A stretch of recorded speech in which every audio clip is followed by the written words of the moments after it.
જેડે તેડે થી નથી એ કિરત હુંદા કામ જો ચીરી જે ચામ તો રાણા રગત નીકળે.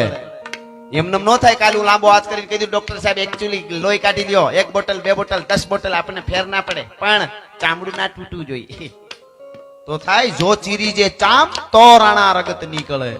ઘણું ઘણું કરવું પડે, ગુમાવવું પડે, સહન કરવું પડે.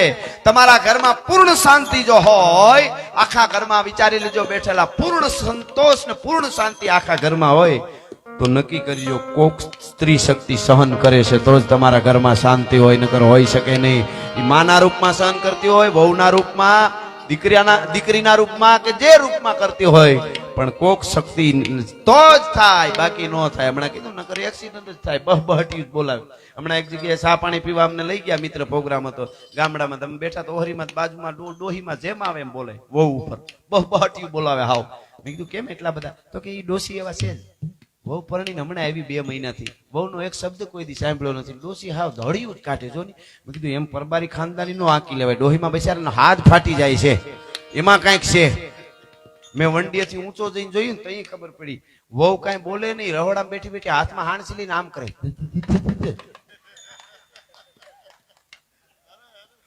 બોલો આમ 2-3 વાર કરે, ડોહી બચારી મારી નાખું, વીખી નાખું બિચારી. હવે એનું દેખાય બધું, ઓનું ન દેખાય. પરબારી ખાનદાની કોઈ દી નો આંકી લેવી. સાચી વાત છે કે નહીં? હા, પણ હળવાળમાં આંચકા આવે એનો કઈ વાંધો નહીં, ભૂકંપ આવે એવું ન કરવું ઘરમાં. હા, અને એક તો માવડીઓને વિનંતી કરું, આ તમારા ઘરમાં તમારી દીકરી હારે જાય પછી દીકરીને પૂર્ણ રીતે એના સંસારમાં સુખ દેવું હોય તો કલાક એની હારે વાતું કરવાની કોઈ જરૂર નથી. પૂછી લેવા વાવડ 1-2 દીએ 3 દીએ. એ હું તમને આ વિનંતી એક કલાકાર તરીકે, અમને ખબર હોય બધી સમાજ, 1.5 કલાક મંડાવશો છે, કઢી કરી હોય તો કઢી કરી, મેં હારું કર્યું કઢી પી જાવ ઊભી, ઈ કોઈ જરૂર નથી. એવું તમે જો કરશો કલાક કા તમારી દીકરીના સંસારમાં આગ લાગશે, નહીતર તમારા દીકરાના સંસારમાં. દીકરી ત્યાંથી ભાભી વિશે કીધા કરી છે તો તમારા દીકરાના સંસારમાં આગ લાગશે. 2 માંથી એક જગ્યાએ ઓલી બાજુ બેલેન્સ હશે તો અહીંયા બેલેન્સ હાંસવી લેવા છે તો ન્યા. એટલે કલાકો સુધી વાત કરવાની જરૂર નથી. વગર માગી સલાહ આપું છું, એટલા માટે આ તો સાહિત્યકાર તરીકે આવ્યો છું. એટલે આ જીવતરમાં નાની વાતોથી જીવવાનું હોય. દાખલા તરીકે આપણે ઘરે જઈ અને શાક ખાવાનું આપે અને શાક બગડી ગયું હોય અને આપણે એમ થાય કે ભાઈ છોકરા કામ નહીં કરવા દેતા હોય, ફલાણું ઢીકડું, તબિયત બરાબર નહીં હોય ને આમ થઈ ગયું, શાકનો વાટકો એક બાજુ મૂકીને તમે સંભારો રોટલો ખાઈ લ્યો તો અમૃતનો ઓડકાર આવે. પણ શાક બગડ્યું ને હારવાર તમે બગડ્યા, આપણે બગડ્યા. કોઈ દી હાકે હારું ખાવાનું ટાણે ન મળ્યું, આમ થયું ને તેમ થયું, પછી તમે કદાચ બીજી વાર સારું બનાવતી હોય તોય તમે આમાં રોટલી ખાતા હોય તો પગરખાન હગતળી સાવતા હોય એવું લાગે, ખીચડી ખાતા હોય ગોદડું સાવતા હોય એવું લાગે, પછી સ્વાદ જ ન આવે. કારણ કે અંદરની દુનિયા બગડી એટલે બધું બગડ્યું. અંદરની દુનિયા હણગારી રાખો એટલે જીવનની માલિકો ફૂલડા હે મહેકી જાય જીવન. જીવન લોક સાહિત્ય એટલે જીવતરની વાતો છે બાપ, અને ભારત વર્ષની દુનિયાને શીખવાડ્યું છે. એટલે મારે કેવું હતું કે હું વાત કરતો હતો કે આ બધા મહાપુરુષોને આપણે યાદ કરી. હું ઘણી વાર બોલ્યો કૃષ્ણકુમારસિંહજી 18 પાદર લખી દીધા, નકર મારે અમદાવાદ પ્રોગ્રામ આવવો તો વિઝા લેવા પડે. તમારે ગીરમાં સિંહ જોવા આવવું હોય તમારે વિઝા લેવા પડે. એ વલ્લભભાઈને ખબર પડી ગઈ અને એને કૃષ્ણકુમારસિંહજીને જઈને કીધું હા કે આવી રીતે ભારતના કટકા થઈ જાય. જો આફ્રિકા ગયા છો, આપ 52 દેશ છે આપણે જેમ રાજ્યો રહ્યા એમ ટુકડા, પણ અહીંયા ન થયા. વલ્લભભાઈ જાગી ગયા અને સાહેબ વલ્લભભાઈ પટેલે કીધું કૃષ્ણકુમારસિંહજીને ભારત અખંડ રહે એવું કરવું પડે. અને તેથી 18 પાદરનો લાડો બોલ્યો. સાહેબ બાપ દાદાના માથા દઈને લીધેલી ધરતી હતી, કાગળ ઉપર લીધેલી નહીં હો. અને એને કીધું કૃષ્ણકુમારસિંહજીએ મારું ભારત અખંડ રહેતું હોય તો 18 પાદર ઓળખોળ છે, મારે કાંઈ ન જોઈ. ભલા માણસ આગલી રાતના રાજા હવારને પ્રજા થઈને બેહી ગયા. આજ સુધી કોઈ દી હજી સુધી એના યુવરાજ વાતો કરે તોય તમને વિચાર આવે કે કોઈ દી એમાં ટોન ન આવે કે અમે કંઈક આપ્યું છે. આ ક્યાંથી? અને એ વખતે વલ્લભભાઈ દરેક સ્ટેટ પાસેથી 1 કરોડ લીધા હોત ને તો એ વખતે વલ્લભભાઈ પાસે 565 કરોડ હોત. અટાણે ઇન્વેસ્ટમાં કેટલા થાય તો તમે બધા હિસાબ કરી શકો. અને એ વખતે 1 બંગલો લીધો સ્ટેટ પાસેથી વલ્લભભાઈ પટેલના પરિવાર પાસે 565 એવા જૂના બંગલા હોત. પણ સાહેબ ભારતનો નાયબ વડાપ્રધાન હોય, ગૃહપ્રધાન હોય, એનું મૃત્યુ થાય તો પૂરા 300 રૂપિયા બેંકમાંથી બેલેન્સ ન નીકળે ને એના 3000 કરોડના ટેચીઓ ઉભા થાય એમને નથી થતું સાહેબ. એના માટે ઘણું કરવું પડે સાહેબ, એમને ન થાય.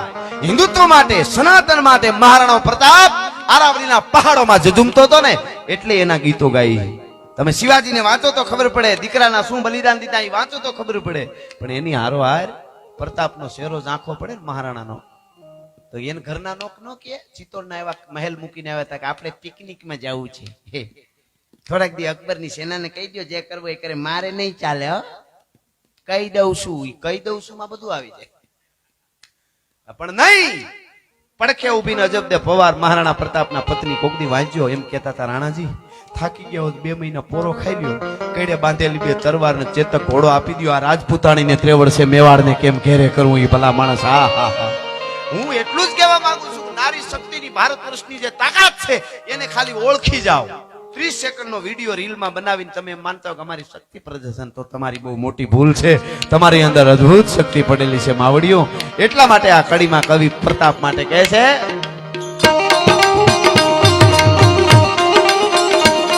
લડ્યા હલતી મેદાન માંથી યબ લોની ખોજ મામે વાર વારે હાજા સાજી મોગ લોની ખોજ માંથી યબલો તટકો રાણો હટકો એ ઉતાવીના સપના મંડાળ માંડ્યા રાજપૂતી ખોજ માંડ કોઈ કેડાનાર માંડ્યા.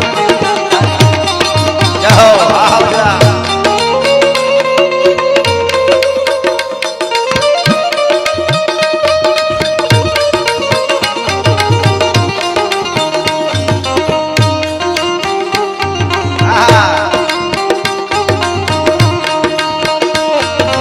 झोंपड़ी के भाग नाद जाग जाएंगे राम आएंगे.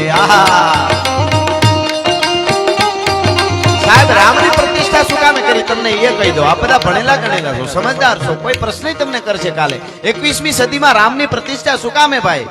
ઘણા કે મંગળ સુધી પીગું છે વિજ્ઞાન, મંગળમાં જીવન ગોતે છે વિજ્ઞાન. આજનું વિજ્ઞાન મંગળમાં જીવન ગોતે અને તમે રામની મંદિરો બનાવો છો, એને કહી દેજો કે આજે મંગળમાં જીવન ગોતે છે વિજ્ઞાન. અમારા ભગવાન રામે ત્રેતા યુગમાં જીવનમાં મંગળ કર્યું હતું એટલે એના મંદિરો બનાવી છે ભલા માણસ. એટલા માટે પ્રતિષ્ઠાઓ કરી. આજે દુનિયા પ્રાણ વગરની થતી જાય છે, નકરા મોરા ફરે છે. પ્રાણ વાળા કોક જ ઓછા મળશે કે ટાણે ઉભો રહીએ કે મારાથી નો ખહાય. રાષ્ટ્રનું કામ છે, સમાજનું કામ છે, હું ઉભો છું, હારા હારા કહકી જાય. એ માનું પ્રાણ વગરનો. નકરો જીવ હોય પ્રાણ નો હોય. દુનિયા પથ્થર બનતી જાય. દીકરો બાપનો નથી, વહુ હાહુ હરારી નથી, દીકરો મા બાપનો નથી રહ્યો, ભાઈ ભાઈના નથી રહ્યા. સંસ્કારી કુટુંબ છે, પૂન છે, એનો વાંધો નથી. બાકી આવું બન્યું દુનિયા પ્રાણ વગરની થતી જાય ત્યારે સનાતન ધર્મ પથ્થરમાં પ્રાણ પૂરવાનું કામ કરે છે. એટલે મંદિરો બની રહ્યા છે ભલા માણસ. એટલે આ વાતો છે સાહેબ, ઈ શીખવાનું છે એના પહેથી. એટલા માટે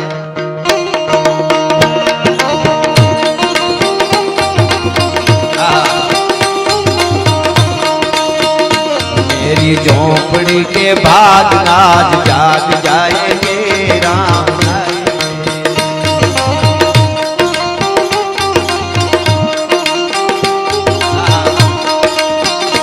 राम आएंगे तो अंगना सजाऊं. સબરીએ સજાવ્યું બરોબર, પણ આપણે હજાવવું પડે. આપણા હૃદયમાં રામ આવે. ગામડામાં કહેવાતું ફલાણા ભાઈ નું કાર્ય અટકી ગયું હતું ગરીબ માણસનું, પણ ઓલા ભાઈ રામ આવી ગયા તો એનો પ્રસંગ ઉકલી ગયો. રામ આવી જવું ટાણે ઈ રામ ક્યારે આવે? હૃદય સજાવવું પડે. હૃદય સજાવવામાં બીજા ફૂલોની જરૂર નથી, પાત્ર ચોખ્ખું બનાવવું પડે. એક ભગવાન બુદ્ધ ભિક્ષા લેવા માટે ગયા ને કીધું ભિક્ષાન દેહી દૂધપાક બહુ ભાવે છે, મને દૂધપાક કરી દે. દૂધપાક કરી દીધો. આમ પાત્ર ભગવાન બુદ્ધે રાખ્યું તો અંદર કચરા પીડ્યા હતા કે પ્રભુજી સાફ કરી નાખો, આવા પાત્રમાં દૂધપાક બગડી જાય. હે કે દૂધપાક બગડી જાય કે સાફ તો કરી, પણ દૂધપાક સાફ તો હું હાલું ને કરાવી નાખી. પણ તું મને હમણાં શું કહેતો હતો ઘડીક પહેલા? હું તો એમ કહેતો હતો પ્રભુ મને આશીર્વાદ આપજો, કે આશીર્વાદની કિંમત વધારે તારા દૂધપાકની. તો કે સાહેબ બાપા ઈ કે બાપા આશીર્વાદની કિંમત વધારે હોય ને મહારાજ. ભગવાન બુદ્ધને બોલાય કીધું આશીર્વાદની જ કિંમત હોય ને. તો તારો 10 રૂપિયાનો દૂધપાક જો હારા પાત્ર વગર તું ન નાખતો હોય તો મારા આશીર્વાદ દેવા માટે પાત્ર કેટલું તારે ચોખ્ખું બનાવવું પડે એટલી તને ખબર હોય. એટલે राम आएंगे तो अंगना सजाऊंगी, दीप जला के दिवाली में मनाऊंगी.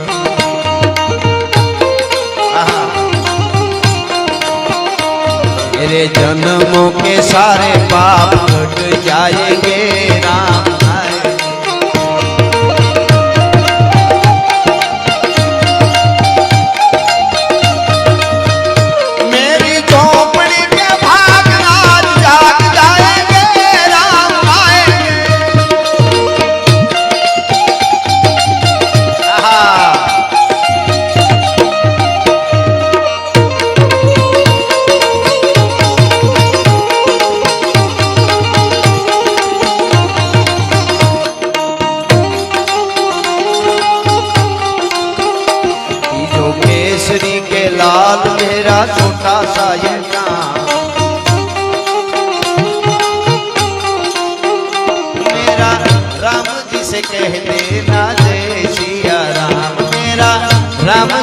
देगा जय सिया राम तीजो केसरी के लाल मेरा छोटा सा ये काम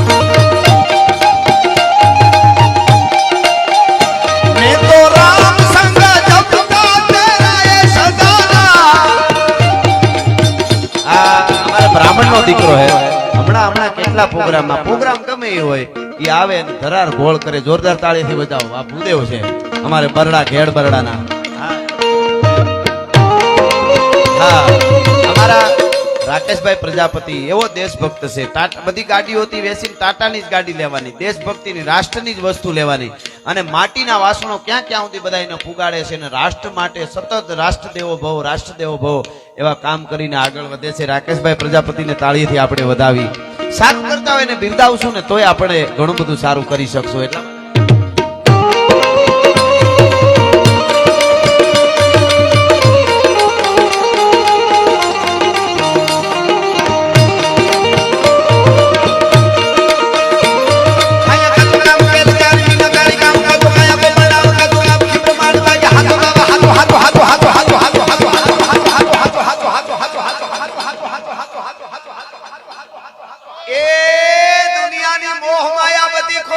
દ્વારકા વાળા